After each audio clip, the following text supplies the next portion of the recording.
ছেলে খুন হওয়ার খবর সইতে পারলেন না ৮০ ছুঁই ছুঁই বৃদ্ধা মা। সন্তানের মৃত্যুর খবর পাওয়ার পরপরই হৃদরোগে আক্রান্ত হয়ে ঢলে পড়লেন মৃত্যুর কোলে। গাজীপুরের কাপাসিয়ায় অটোরিকশা ছিনতাইয়ের উদ্দেশ্যে চালক আতাউর রহমান আতামিয়াকে নির্মমভাবে কুপিয়ে হত্যার পর ঘটে এই হৃদয় বিদারক ঘটনা।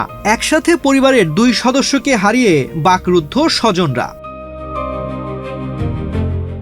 গাজীপুরের কাপাসিয়া উপজেলার সনমানিয়া ইউনিয়নের মির্জানগর শিমুলতলী এলাকায় ২০ আগস্ট বৃহস্পতিবার সন্ধ্যায় নির্মমভাবে খুন হন ৬০ বছর বয়সী অটোরিকশা চালক আতাউর রহমান আতামিয়া। পরিবারের জীবিকা নির্বাহের উদ্দেশ্যে বৃদ্ধ বয়সেও অটোরিকশা চালাতেন তিনি।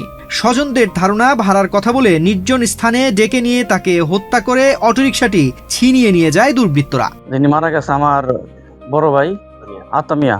আমার মা মরার খবর শুনি না স্ট্রোক করে সাথে সাথে মারা গেছে। উপার্জনক্ষম ছেলেকে হারানোর শোকে নিমিষেই প্রাণ হারান বৃদ্ধা মা। নিছক অটোরিকশা ছিনতাইয়ের লোভে এমন হত্যাকাণ্ডে স্তব্ধ পুরো গ্রাম। প্রতিবেশীদের দাবি, আতামিয়া অত্যন্ত শান্ত প্রকৃতির মানুষ ছিলেন, কারো সাথে তার কোনো বিরোধ ছিল না। আমি লুবের বিচার চাই, অত লুপ কিরে, আমি সুস্থ বিচার চাই, লুবের বিচার চাই। আমার বয়সে ইনি বয়সে এর মতো মানুষ শুধু আমরা না, যে ব্যক্তির বয়সটা ৬০ থেকে ৭০ বছরের মধ্যে, আজ পর্যন্ত কোনো ব্যক্তি কইতে পারবো না যে তার চলার মধ্যে বা লেনদেনের মধ্যে, ঠিক আছে, এমন ধরনের কোনো আমরা এই বয়সে পাইছি না।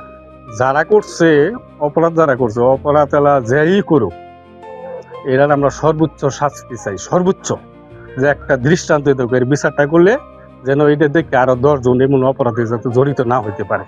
জাতীয় জরুরি সেবা 999-এর মাধ্যমে খবর পেয়ে ঘটনাস্থল থেকে নিহতের মরদেহ উদ্ধার করে পুলিশ। তার মাথায় ধারালো অস্ত্রের আঘাতের চিহ্ন রয়েছে। ময়নাতদন্তের জন্য মরদেহ শহীদ তাজউদ্দিন আহমদ মেডিকেল কলেজ হাসপাতালের মর্গে পাঠানো হয়েছে। প্রাথমিকভাবে ছিনতাইয়ের জেরে হত্যাকাণ্ড ঘটেছে বলে ধারণা করছে পুলিশ। ঘটনা তদন্ত করে জড়িতদের শনাক্ত করে আইনের আওতায় আনার আশ্বাস দিয়েছে আইন শৃঙ্খলা রক্ষাকারী বাহিনী।